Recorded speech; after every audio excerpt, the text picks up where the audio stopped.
Hello Nintendo Wii here, welcome back to Let's Play Retro Games, and welcome to, I think, episode 27 of Games I Got Recently.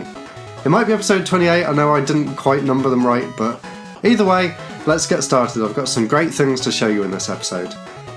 So, if you saw in my last video when I was at Glasgow MCM, I picked this up, the backlit, there you go, the backlit Game Boy Advance, which looks amazing. If you didn't see that and the pickups that I got from that show, I'll put a link in the description to that video so you can go and have a look at that. But basically I got the GBA here and I got a translated version of Mother 3, which actually came free with the console when I bought it, so that's really cool. I haven't had a chance to play it yet, but from what I've heard and from what I've played of the other Mother and Earthbound games, it's going to be amazing. So I'm saving this one for when I go on holiday next week and I'm going to play it on the plane. Another game that I'm saving for when I'm on holiday, although I've kind of started it now, but maybe I'll actually wait until after Let's Go Pikachu and Eevee come out on the Switch. This is Pokemon Leaf Green, and the reason I might wait until next year to properly start this is because the new Switch games are also set in the same region as this, and I don't want to kind of get burnt out on that before I actually start the new games, but either way, very excited to have this to play on my new Game Boy Advance. And on the topic of Game Boy, here's one new original Game Boy game for my collection. This is Mario's Picross. The original, I did have the Japanese version, so it's really good to have the UK version as well. So there we go, really cheap. I got this one from Kex or CEX for you people who are not sure how to pronounce it. I don't really know myself either, I call it Kex. Anyway, it was about £3.50, so that's an absolute steal at that price. Really can't go wrong with it. And I keep going back and checking in there every day to see if there's any more Game Boy games. Now, two Game Boy games that I got in Birmingham. I did show these off in an older video, but I think it was part of my Game Boy collection video. So for those of you who just watched the pickups videos and didn't see that, this one I got from a shop in Birmingham called GameSmart. Yeah, I remembered it. GameSmart in Yardley, I think. I'll put a link in the description to their Twitter and Facebook pages. They're a great shop. They actually have Mega Man 6 in there, which I really need to go back and pick up at some point. Unfortunately, I didn't have the money when I went there this time, but even so, very excited to get this game. This is the original R-Type for the Game Boy. I have R-Type DX, which is sort of the Game Boy Color version, but I never actually owned the original, so very happy to have R-Type, the original. And from another shop in Birmingham, from Entertainment World, my absolute favourite retro shop anywhere outside of Japan, I picked this up. Maybe a kind of basic game, it's just tennis, but it's a really good one to have to my collection, and it was really cheap as well, so you really can't go wrong with the early Nintendo Game Boy games. I just love the simplicity of them, so very happy to have both of these, complete in box with instructions as well, so that's really cool. And another game that I got from Entertainment World, this one was all of £1, so really excited to get this, so cheap. This is Gunpei for the DS. Gunpei named after, obviously, Gunpei Yokoi, the designer of the original Game Boy. This is a really fun, musical sort of puzzle game, and it plays very well on the DS with the touchscreen.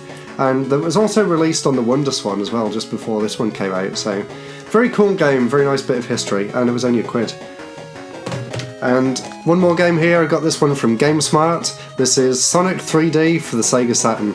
I've never actually owned the Saturn version before. In fact, the only version of Sonic 3D that I properly owned, apart from outside of the Sonic compilation things, was the PC version, so very excited to get this. Now I've just got to track down a copy of the Mega Drive one to complete my Sonic 3D collection. Really fun game. I know a lot of people don't like it that much, but I personally really enjoy it.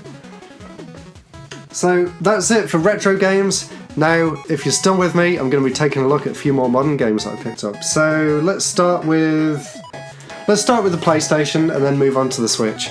So, of course, if you saw my live stream, Mega Man 11. Really loving the game. I haven't played it as much as I would have liked. I've actually been playing the older Mega Man games more since I got this one, which you'll see why in an upcoming video. I'm very, very happy with Mega Man 11. It plays perfectly. If you want to see my Let's Play of it, at least my Let's Play of the original, of the first 8 Robot Masters, there'll be a link in the description, so go and check that out. I actually did it live, and I'm actually planning on doing a live Mega Man Let's Play every Monday going forward, and it's going to be called Mega Man Mondays, so look out for that, or maybe just Mega Mondays. Haven't quite decided, but I hope you're all looking forward to it. That's Mega Man 11. Highly recommend it. Another game that's highly recommended from me, this is Shenmue 1 and 2. I'm a huge fan of the Shenmue series on the Dreamcast, really love both the games. I've never actually finished Shenmue 2, so I've really got to try and do that at some point. Playing these on the PS4, you can kind of see how they've aged kind of badly in some areas, but still a really fun adventure. The story's great, the actual way the game plays is really, really fun too, even to this day. So if you're curious, I'd definitely recommend picking it up, and I'm sure you can find it fairly cheap as well. The next one here, a brand new game by the same people who made Beyond Two Souls and Heavy Rain. This is Detroit Become Human. Really great game, absolutely loved it from start to finish. The only kind of gripe that I have with the game is the fact that the controls and the camera feel really wonky, so I don't really know how they managed to go wrong with walking around, but maybe it's because they were trying to make it more lifelike, but it just doesn't feel quite right. But controls aside, the story is amazing. I love all the different choices. There's so many different choices in this game. It's almost overwhelming. I love the fact that when you finish a stage, you get the sort of tree and you can see where all the different decisions would take you. So really recommend Detroit Become Human, although probably wait for it to go down in price a bit before you pick it up. And the last game we have here for the PS4, this is the Sega Mega Drive Classics Collection. I think I said that right?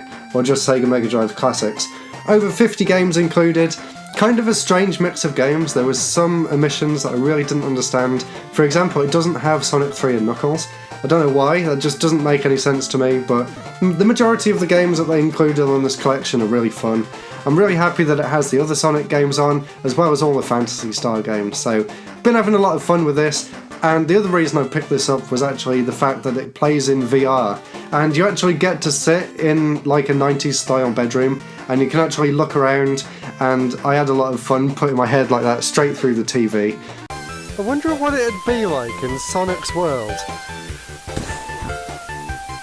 Don't ask why, but I thought it was hilarious. Even so, really good game, although it has some strange omissions, and it's also coming out on the Switch soon as well, so I'd probably say hold off picking this up and wait for the Switch version, because it's going to be so cool being able to take all these games on the go with you. So that's it for PS4 games. Now onto some Switch games, and then I'll wrap this video up. So the first one we have here is Mega Man X Legacy Collection 1 and 2. I have to thank my friend on Twitter. She was very, very kind enough to actually send this over to me from America, because obviously the game never came out here in the UK physically, so that was very kind of her, so thank you very much for that. Really love the game. Obviously the Legacy Collection 1 is way better than Legacy Collection 2. I really don't think much of the later games in the X series, to be honest, and I don't think a lot of people do, so really, if you're going to get it, I'd probably just say download it and just pick up the first X collection, because 1, 2, 3 and 4 are outstanding games, but 5, 6, 7 and 8 just shouldn't exist in my opinion. They're really bad, but definitely Legacy Collection 1 is amazing. Some of the best games ever made. The next two here, I'll do these two together. These are two from Limited Run Games. They are Flint Hook and Mercenary Kings. I was kind of disappointed by Mercenary Kings, but Flint Hook is amazing. I'll start with this one. I love the grapple mechanic first and foremost. I love the fact that all the levels are only a few minutes long. You basically go around different pirate ships, and you can generally finish them in around 10 minutes, so this is a really great pick up and play game with some of the best movement mechanics that I've ever seen in a 2D game. Really recommend that. On the other side, I don't recommend Mercenary Kings that much. I was hoping for something along the lines of Metal Slug, but I was kind of disappointed. It's kind of slow, and I don't like having to go back to a hub world and talk to a load of people before you can start the next mission. And it's kind of non-linear, which again I wasn't really hoping for. I was hoping for sort of a straightforward shooting platformer action game. The one thing I do have good to say about this game is the graphics are amazing. Turns out they're made by the same people that did the incredible Scott Pilgrim game on the Xbox 360 and PS3 back in the day. So if you like really, really good 2D sprites and animation, I'd recommend it, but if you're going in expecting a Metal Slug game like I was, you might be a bit disappointed. So kind of 50-50 on this one. And the final game here for this episode, and I haven't even unwrapped it yet, this is Xenoblade 2 Torna, the Golden Country. Yeah, Torna the Golden Country. Haven't even unboxed it yet because I'm waiting until I've finished Octopath Traveler. I've kind of set myself a rule this year that I won't move on to another RPG until I finish one that I've started playing. And I know that if I start this, I'm going to leave Octopath Traveler and not go back to it. So I'm about 80 hours into Octopath now, really close to the end I think, and then once I'm done with that, I'm going to start playing Xenoblade because I absolutely love Xenoblade 2. If you remember at the end of last year, Xenoblade 2 was actually my game of the year, so really looking forward to playing this. I haven't seen too many spoilers out there, so that's the last game I'm going to show in this episode, Xenoblade 2 Torna. Thank you very much for watching, really hope you enjoyed my pickups. Let me know in the comments down below if you guys have picked anything really interesting or fun up lately. As always, comment, subscribe, check out my Patreon, and I'll see you in the next episode. Goodbye!